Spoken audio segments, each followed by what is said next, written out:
This podcast is brought to you by the 100 Club of Arizona, a nonprofit organization that supports public safety. And we are excited to bring these stories to you because many people want to hear them. And we think it's important that you have a glimpse inside the day-to-day activities that our law enforcement officers and firefighters face on a regular basis. Welcome to the Call Podcast.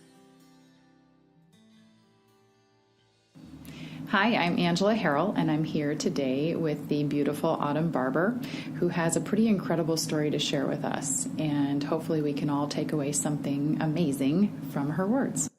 Yesterday was the 6-year anniversary of your husband's death, and obviously this month, that particular day presents challenges. I know that as well as you do. So, despite all of that, you chose to come in. So thank you. Thanks for having me. It's really our pleasure. And I don't know if when you got married to your late husband, you ever thought you would be part of this family. But the public safety family is huge. And hopefully they never go away. But I want you to tell us a little bit about how did you meet Tim? So Tim and I met through a mutual friend. 10, almost 11 years ago. And I think I kind of pursued him. I just saw him sitting there and there was no purse next to him. And I just sat down and made myself comfortable. And he later would tell me he couldn't believe I was talking to him. He was several years older than me. And apparently that was a lot bigger in his mind than it was in my mind. Mm-hmm. He had a daughter at the time who was 15, and so that was kind of a new and exciting experience to me, and truly watching their love for each other and the relationship that they had was enormous in me falling in love with Tim, just seeing what a great dad he was and how involved he was and how much he loved his daughter. That's remarkable. Now, did you meet him here in Arizona? I did. He was an Arizona native. I'm a transplant from Illinois, but he lived here his whole life. He grew up in Tempe and then eventually decided to become a police officer. He had a long career in grocery and worked for Abco Foods for a number of years, 16 years, I believe, becoming the youngest store director that they ever had. And when Abco closed, he was hired on to do some consulting work, and he started thinking about where life was going to lead him next. And he had a buddy that he had grown up with on LaDonna Drive who had gone on to become a Tempe police officer, and another friend who had gone on to become a Chandler officer. And both of them separately started kind of putting a bug in his ear and saying, hey, you're made for this. Would be a great career path for you. It's customer service on, a much different level, and you would be really good at it. And so he started looking into it, and actually, I believe, interviewed with both Tempe and Chandler. Eventually, settling on going to work for Tempe, and. Wow. Yeah, the rest is history. He loved his job more than anyone else I've ever known. That's pretty incredible. So was he an officer when you met him? He was. Okay. So you knew what you're getting yourself into. Well, sort of. I mean, I didn't know the ins and outs of it. I didn't have any friends who were officers or, spouses of officers. So I didn't. I mean, I knew what any person on the street knows. I didn't know the ins and outs of it. And it was a couple years in when I kind of came to the realization of this blue brotherhood. You hear these cliche terms thrown around. Mm-hmm. And I didn't get it until there was a guy Tim worked with who had a son with a debilitating illness. And Tim said to me, hey, there's this thing going on. It's on our anniversary. Do you want to go? And I said, sure. Yeah, whatever it is, we'll go. And it was at Tempe Mission Palms, and it was this enormous event, this huge benefit that members of the department had put on to help out this family. And that's when it really clicked for me. This is just what we do. That's beautiful. We take care of each other. That's pretty special. So you had to learn your way around the culture, so to speak. So you now, you got married after, I assumed you got married, yeah. Yes, we did. And how many years were you married? We were not even married 2 years, about a year and a half. So we were together for several years, and Tim had decided that he was going to propose. My best friend was a jeweler, and he had her make this ring for me. How convenient. I know. It worked out very well for him. And he gave the ring to my mom for safekeeping because he knew that if it was in our house, he would propose on a whim. And while my mom had that ring, Tim was diagnosed with prostate cancer. And that all moved very fast. His treatments moved very fast. We had a wonderful team of doctors who cared for him, but things progressed quickly. The proposal did not go off how he wanted it to or when he wanted it to. Everything in our lives was put on hold while we waited for him to conquer this cancer. And during that time, it wasn't a priority. And it wasn't until his health was kind of under control that that became a priority, and he proposed, and we had a lovely wedding. And Beautiful. yeah, Beautiful. Now, you said when you met him, he had a 15-year-old daughter. he did. And did you ultimately have children with Tim? I did. So Tim and I, because of his cancer, had to go through some pretty intense things to become pregnant. Sure. And back in May of 2011, we learned that we were pregnant with twins. Oh my goodness, that's so exciting. We were very excited, and it was really hard to keep that secret until it was an appropriate time to share. But we were able to share that news with both of our families for Father's Day that year. Oh. And of course celebrate Tim being a father already and his increased upcoming fatherhood. Sure, of course. Now, I'm curious because, the anticipation and being pregnant, did you have any details of the pregnancy? All we knew was it was twins. It was a high-risk pregnancy, and we had one emergency ultrasound that we did, and the ultrasound tech was not going to give us any information. I was asking her, can you tell us the genders? And she said, no, I can't tell you. And I thought quickly, and I said, well, can you tell us, are they the same or are they different? And before I finished my sentence, she said, they're different. How exciting. So we knew it was a boy and a girl, most probably. There was always Wow. a chance that, what she was seeing wasn't correct because it was Sure. early on. But we had on fairly good authority that it was a boy and a girl. I love that. But what a blessing, Total for you, blessing. despite his physical challenges that he was having, his health condition, and you having to go through all of the things that it takes to become pregnant, especially with twins. That's a lot on you guys. You said that it was a high-risk pregnancy anyway. Mm-hmm. My question for you is, was it complicated in any other particular way? It was complicated by the fact that Tim became ill fairly early on in the pregnancy. Tim was undergoing all these different treatments, and one of them was a brand new treatment that truthfully the medical community didn't have a lot of information on. Mm-hmm. And there were a lot of side effects that were kind of unexplainable and untreatable, and he was struggling. For the first time since his diagnosis, he made it through surgery, through chemotherapy, through radiation, without any complication. But this new treatment was very difficult on him, and being his caregiver was strenuous, physically, mentally, emotionally, and it was probably challenging for the pregnancy to be a caregiver at that time. Well, and you are busy creating life, and you have 2 babies, not just one. And that has to, did you both have morning sickness at the same time is what I want to know. Ironically, I didn't have a whole lot of morning sickness, but Tim had an enormous amount of nausea. I think that the Lord just kind of took it easy on me, knowing that he had so much that he needed. Yes, of course. So, this story progresses, mm-hmm. and this is where it becomes maybe a little sad. Yeah. Definitely things were not going well. By August, Tim was very weak. I was still in the first trimester of the pregnancy. The department was starting to pull together and ask, what can we do? How can we help? and somebody decided they would have a little barbecue benefit for Tim to help out with some of his medical expenses. Isn't it kind of crazy that here you were on your anniversary, not that long before, supporting another family who was having a challenge, and now the department has turned around to support you? It was a full circle moment. Absolutely. I remember that morning, the morning of the barbecue, I needed to take Tim up to North Scottsdale for a blood transfusion.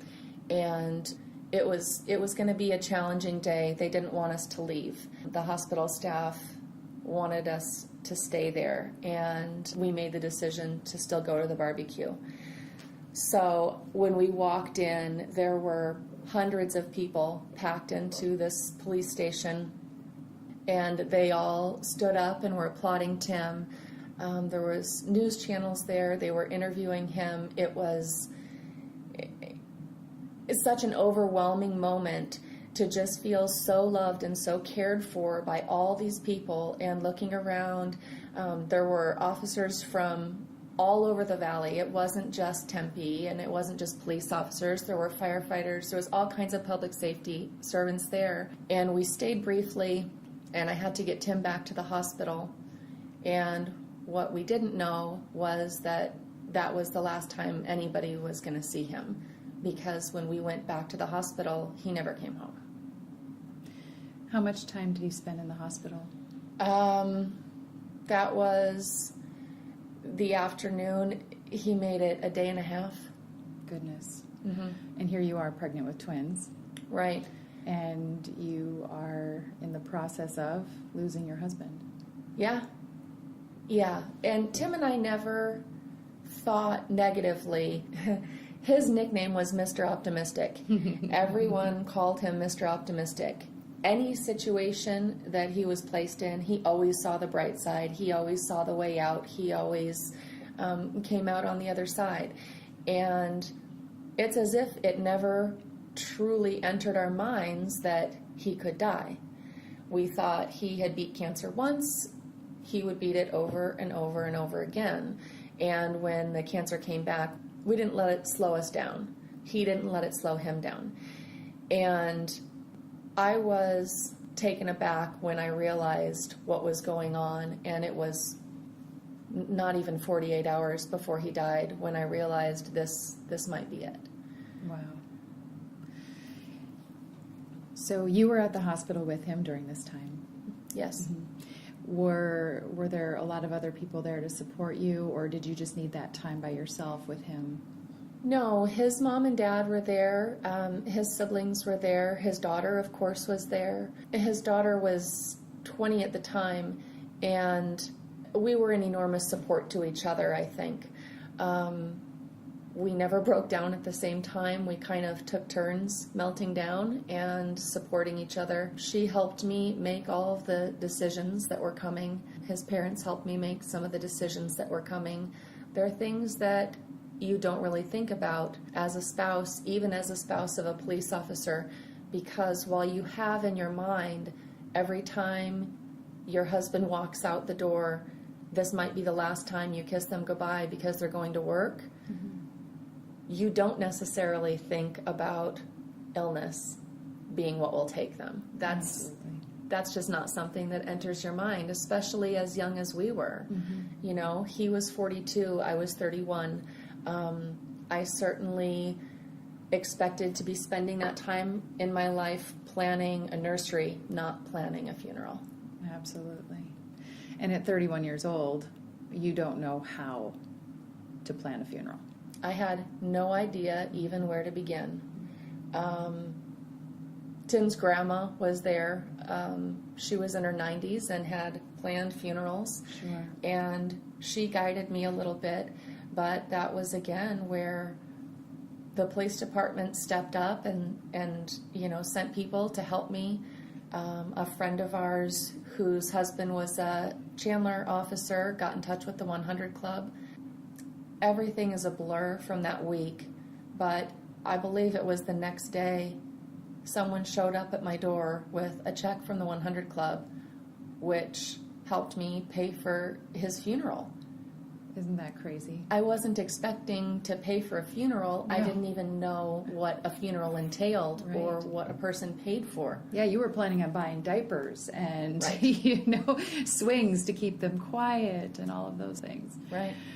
I admire your strength, and clearly Mr. Optimistic rubbed off on you because you seem like an incredibly positive person.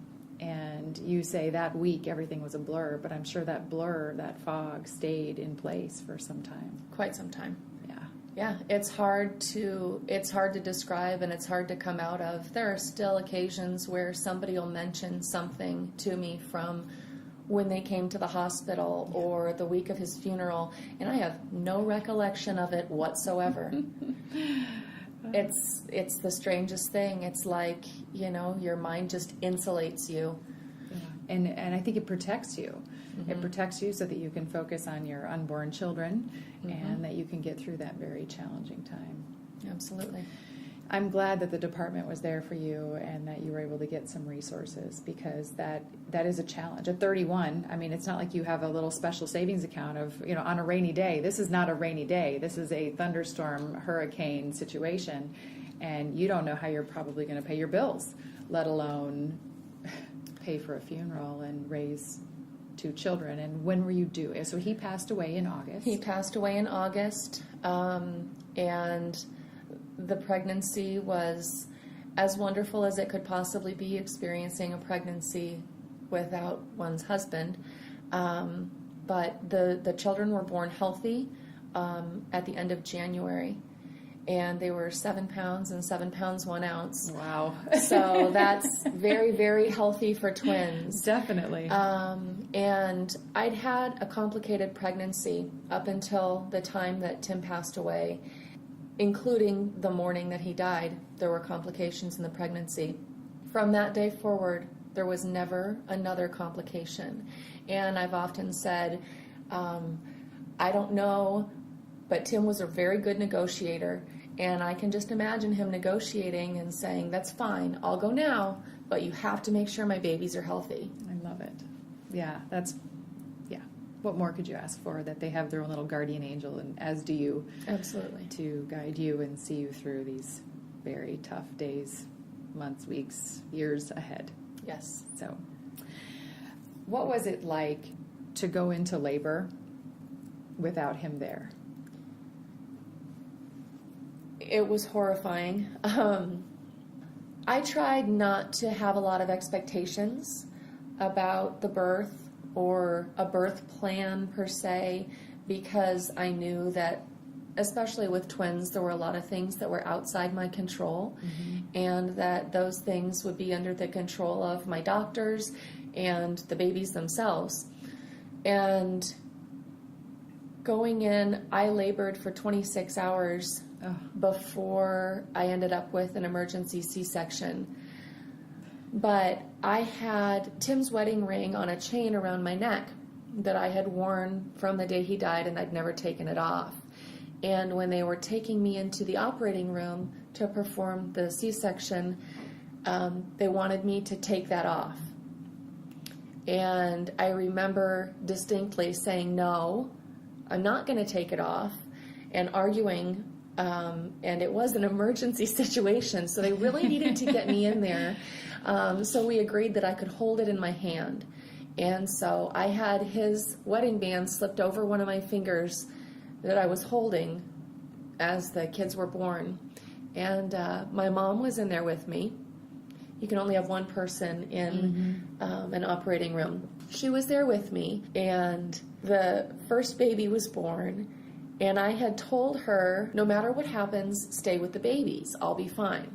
And they took the first baby out, and then I realized my mom was not there to hold my hand, and they were pulling the second baby out. And I made the anesthesiologist hold my hand, and I'm pretty sure that he thought I was a crazy person. But everything in that moment was so calm and so planned, and I knew that Tim was watching us and knew that everything was going to be okay. It's a beautiful thing, and I am so glad that you stuck to it and kept his ring in your hand because, that's what you need in those moments. And if it's all you have, it is the most important thing. And if he couldn't hold my hand, at least I could hold the ring from his hand. Absolutely. Absolutely. It's a beautiful thing. Well, fast forward just a couple years, and you have two beautiful, healthy children. Truly different sexes. You have one boy and one girl. Yes, they actually were. She was right. And you had mentioned right before we started here today that they just started kindergarten. They did. How was the first day of kindergarten for you, Mom? It was good. I think I did pretty well.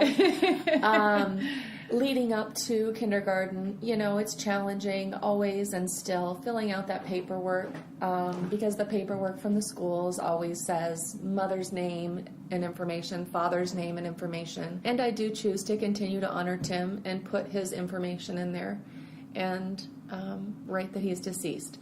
And I think that helps the kids too, where they're going into a situation where people know their background and understand kind of the ins and outs of their daily life, because their dad is somebody that they talk about frequently, and it can get hard to explain if people don't know right off the bat. Oh, absolutely. You had mentioned that we actually live in a similar part of town. Yes. And that your husband happens to be buried there in South Chandler.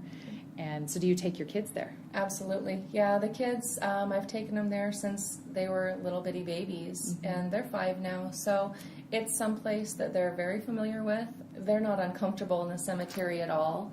We go to Hobby Lobby and get flowers, and my kids will tell the cashier, "These are for my daddy." And sometimes that creates an awkward exchange with the cashier. I bet it does. But we go down and we take care of his gravesite, and he's buried in a part of the cemetery that's dedicated to people who are in public service. So there's a lot of other officers that are buried around Tim, and my kids know those guys, whether they actually know them or not, which they didn't know any of them, but they've developed a relationship with them because they're at their graves too. Yeah, when they know their story. I'm sure you share them back and forth. They do, and when they're running around the cemetery, my son has one Chandler officer that he likes to take care of his grave, and he likes to dust off his headstone and arrange things nicely and make sure everything's taken care of. What a great little young man. He is. He is. He is his father's son through and through. So we all have different ways of remembering our loved ones that have passed. Is there anything special that you currently do or have done, either with your kids or on your own, to remember Tim and honor his memory? One of the things that I do to honor Tim is I have a 100 Club license plate on my minivan, and the plate is XOXO Tim. Perfect. And the meaning behind that is actually something that not very many people know.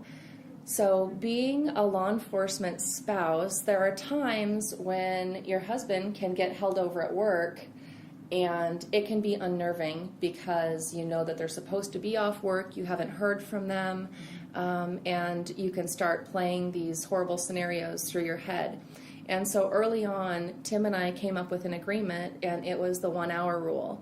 So within an hour of when he was supposed to get off, I just needed him to send me a quick text acknowledging that he was okay. And this was long before iPhones or even Blackberries, when we had flip phones. And you had to push a number multiple times to create a letter to make a text. I think it's T9 or something. Yeah, what it used to T9 be. texting. Most people won't even know what that is. But. Yes. And XOXO was what he would send me. And XOXO just meant everything's okay, I'm fine, and I'll call you as soon as I can. And then I would just text him back, XOXO, and that meant, I understand. We're good. I'll talk to you then. He bought himself another hour at that point. Yes, yeah. Multiple hours, as many hours as needed at that point. But just within an hour, XOXO, to let me know everything's okay and I don't need to worry. That's incredible. And it's great that you continue to do that and share that message, your little message, with the world. So I love it. The next sequential question would be, have you been able to date again or find love again? I have. Actually, a mutual friend introduced me to a guy that we had gone to high school with, who I never knew. And he and I began dating. and we just got married this last spring. Oh, congratulations. Thank you. So we're very happy. We've got a blended family of Tim's and my 2 5-year-olds, and then he has 3 sons who are 15, 13, and 9. Wow. So we've got quite the full house. Yes, you do. Almost a full Brady Bunch there. Absolutely. Yeah. There's so many boys in the family. We always tease the boys and say maybe we'll have triplet girls to even out the numbers. I don't think that is likely. Yeah. Jason is my second husband's name, and he's very respectful of Tim and Tim's place in our family and in our history. And, Tim is a topic of conversation with even my stepchildren, just because he is a part of our family. Yeah, and will forever be. Absolutely. And how is your relationship with the department? Do you still have a relationship with Tempe Police Department? I do. I still talk to several of Tim's friends and squad mates that he was close to. And they kind of keep up on us, and I know that one of his friends I'm friends with on Facebook asked if he could share some of the pictures from the kids' first day of school. Oh. And so those kind of went around the department, and it's funny, you don't realize how much time has passed sometimes until you see things like those babies starting kindergarten. Mm-hmm. And I know that was, an incredibly hard situation for people in the department as well as his family. Nobody wants to see someone that they love and they work with every day and they care for suffer in the ways that he was suffering. Mm-hmm. And to know that he had a daughter with whom he had such a close relationship and had these 2 babies on the way, that just really magnified the sadness of the situation. Well, and I think that we have a high level of expectation of our officers, our firefighters, our public safety in general. And, I've often said that they're wearing this bulletproof vest, they're wearing this badge, and you're not supposed to be able to see beyond that, to see who they really are and what's really going on. They're not allowed to be weak. And when a department faces a loss like this, a loss that can happen to any one of them, and it doesn't matter how hard you train, it doesn't matter how strong you are, these things happen to people. And I think it's hard for the officers to face the reality of their mortality, especially through an illness. Yes, absolutely. And I think that, it impacts spouses, it impacts families. It does anytime we lose somebody with whom we can relate. The officers that he worked with were able to see themselves in him. And yeah, I think you're right. It exposes your own mortality when you watch someone else die. It does. So, to make it a little lighter, I'm sure he came home and told you stories and things like that, and of course, avoiding anything that's pending litigation. What is your favorite story that he came home and told you? I mean, you were a spouse, you were a law enforcement spouse, which is the most compromising position you could sometimes ever be in. So, what is your favorite story that he told, or how you were involved in it? There's so many. And Tim was an open book to an extent where I've talked to other law enforcement spouses who have shared that their spouse doesn't always tell them what's going on day in and day out. Tim was kind of the opposite, where he wanted to come home at the end of the day and spend 10 minutes or 2 hours getting out everything that happened that day and kind of decompressing and, I guess, debriefing everything that had occurred. And sometimes it was because it was a horrible tragedy. Other times it was because it was something funny, or as a detective, it was something that he was mulling over in his mind, and sometimes it helped him to talk it out. He could see a different side, or I could give him a little bit of input that sometimes would go back and help him on the job. So you were the ultimate sounding board. I guess so. Yeah. I didn't know I was signing up to be that exactly, but yeah, I was. And there were a lot of good stories. I think one that was particularly meaningful was one day there was a vehicle that was abandoned in front of a convenience mart. Somebody had called it in for a welfare check. There was a gentleman slumped over behind the wheel, and Tim went to check on it, and the man was non-responsive to him knocking on the window. And he looked in and saw that the vehicle was in drive. So he carefully opened the door, leaned over, put the vehicle in park, and this gentleman was incredibly intoxicated. And Tim ended up arresting him on, I think it was his third extreme DUI. Goodness. It was very, it was not good for him. Little did I know, months later, this gentleman wrote a letter to the police department talking about Tim, talking about the respect and care that Tim showed him that day, how he made sure that he was taken care of, that he wasn't judged or prosecuted or made to feel less than. And in turn, this gentleman ended up going through an AA program, getting sober, and he truly thanks Tim for impacting his life in that way. There were more letters in Tim's file, commendation letters from people he arrested than I've ever heard of before. And that says so much about his character, because often when, the citizens out there, they see police officers, they think, oh, they're going to give me a ticket, and then they blame the officer, but guess what? You were speeding, And Right. This gentleman, as an example, obviously extremely intoxicated and had quite the battle in front of him, but yet said thank you, because that intervention ultimately led him to a great place. Yeah. Pretty special. Very special. We here just think you're amazing. I have goosebumps earlier when you're telling me you're part of your story, and I hope that you keep telling that story, because I think that you're affecting the lives of many, many people. I think so too. Tim told me the day he was diagnosed with cancer, we were driving down the 101, and he looked at me and said, I don't know what's going to happen to me, but I'm going to affect lives with this. And I've held that in my heart for all these years and tried to tell his story as often as I can so that he does continue affecting lives. Well, that's beautiful. And he ultimately succumbed to prostate cancer. Do you have an affiliation with an organization in regards to promoting, routine checks, things like that, to try to stay ahead of it? I do. I sit on the board for Prostate On-Site Project, which is an organization based out of Mesa that does mobile prostate screenings for men all over the state. And, it is just important for men to get screened to make sure that they have a baseline at 40. Younger if they have a family history or if they're African American. Mm-hmm. Doctors said that Tim's cancer was growing in him from the time he was 35. So in my mind, any time after 30 is a great time to request your doctor run that PSA test and just make sure that you know what your numbers are and you're staying on top of it.